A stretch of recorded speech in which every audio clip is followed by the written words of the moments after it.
Bonjour Yann Lestenette. Bonjour Bruno, bonjour à tous. L'invité de France Bleu Maine ce matin est Hélène Debost, adjoint au maire du Mans. Oui, nous allons parler avec elle d'un sujet douloureux, celui des femmes victimes de viols, d'agressions ou de harcèlement sexuel. Bonjour Hélène Debost. Bonjour. Vous faites partie des 8 élus qui ont accusé le député écologiste Denis Baupin de harcèlement sexuel. On va y revenir.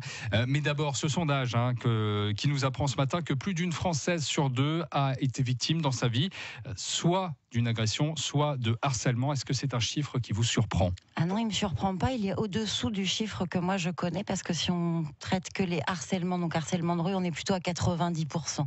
Ça dépend effectivement ce qu'on met derrière harcèlement. Non, il ne me surprend pas, il me désespère, mais malheureusement, il ne me surprend plus. On a vu effectivement depuis la révélation du scandale Weinstein aux États-Unis que les langues se délient. Il y a notamment ce post, ce hashtag balance ton porc qui connaît un immense succès. C'est une bonne chose selon vous ? Alors, je ne sais pas si on peut traduire ça en bon ou mauvaise chose, c'est un fait. Le fait, c'est qu'il y a plus de 200 000 femmes qui sont en train de parler, de raconter. C'est plus facile pour les femmes justement de s'exprimer, de parler sur Twitter. C'est 144 signes pour hurler quelque chose. C'est pas une démarche juridique où il faut déjà passer la barrière du commissariat, puis de l'avocat, et puis avoir à prouver que c'est pas de notre faute si on est agressé. Donc, je sais pas si on peut juger que c'est bien ou que c'est pas bien. C'est pas un procès, c'est un tribunal. Est-ce que c'est utile ? C'est plus qu'utile, c'est nécessaire, et c'est pas la question, elle n'est pas de se poser si c'est utile, c'est que c'est là. On peut plus faire taire ces 200 000 femmes qui l'ont ouvert. Donc maintenant, il va falloir en faire quelque chose de tout ça. Mais on fait quoi justement après ? Parce que vous l'avez dit, Internet ne remplace pas les tribunaux. Il y a un travail qui a été fait par l'Observatoire national de la délinquance qui montre que en cas de viol, il y avait moins de 10% de plaintes et moins de 1% de condamnations. C'est exactement ça, et c'est les mêmes chiffres pour les agressions et pour le harcèlement. Ça fait des années que ces chiffres n'ont pas bougé.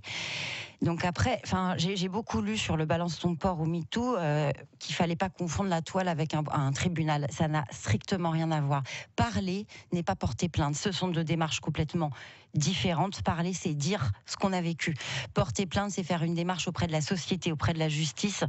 Et ça veut dire qu'on a déjà pris conscience que ce qu'on nous avait fait était illégal, que c'était mal, et qu'on se reconnaissait le droit de faire valoir ses droits. Et je vous assure qu'entre dire et faire ça, il peut se passer des années et des années, et qu'aujourd'hui, les dispositions légales font que pour un certain nombre de femmes, particulièrement pour des viols, et quand on parle de viols qui ont lieu en plus dans des cadres médicaux, par exemple, ou dans les cadres d'inceste, les durées actuellement légales ne correspondent pas au psychisme et à la faculté qu'on a de pouvoir dire et aller porter plainte. Porter plainte, c'est pas se réparer. Porter plainte, c'est pas pour soi qu'on le fait. Porter plainte, c'est pour redire la loi et pour protéger les autres.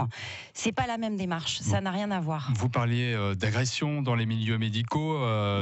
Vos propos font résonance à l'actualité. Il y a un psychiatre sartois, Jean-Paul Guittet, qui a été sanctionné cette semaine pour des gestes déplacés sur une de ses patientes, qui l'accuse, elle, de viol. Une accusation d'ailleurs jugée crédible par la chambre disciplinaire de l'ordre des médecins, mais qui, faute de preuves, rejette la plainte. Pensez-vous que les victimes sortent encore au mur du silence dans, par exemple, ce milieu médical ? La réponse est dans votre question. Une femme accuse un psychiatre de viol, et la façon dont interprète un conseil de l'ordre des médecins, le mot qu'il met, c'est geste déplacé.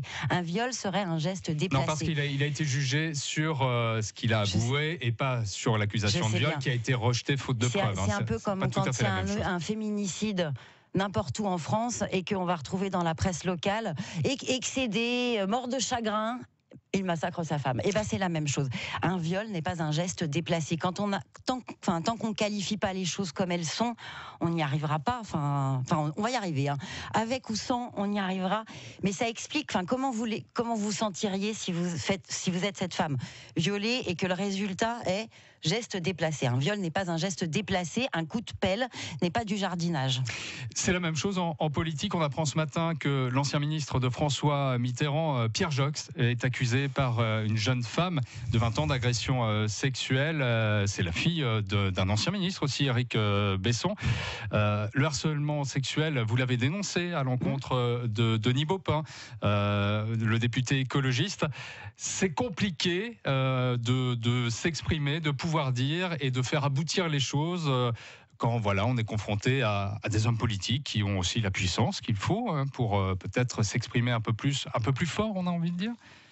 C'est compliqué de s'exprimer sur ces histoires-là quand on est dans des milieux de surpuissance. Donc le cinéma ou la politique sont de bons exemples.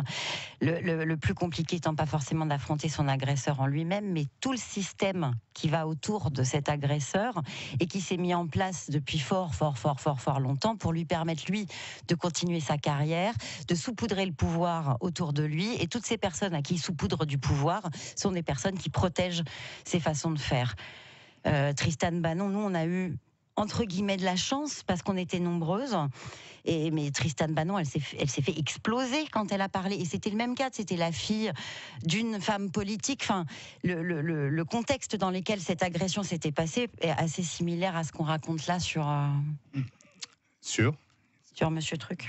Je dis plus les noms des agresseurs. D'accord. Je trouve qu'on en parle trop des agresseurs. Denis Baupin, la plainte a été cassée, là aussi, sans suite. Classée sans suite pour faute de preuve. Prescription. Non, pas faute de preuve. Prescription pour Denis Baupin. C'est pas pareil. Merci beaucoup, Hélène Debos, d'avoir été l'invitée de France Bleu Maine ce matin. Merci à vous. Réécoutez cet entretien sur francebleu.fr.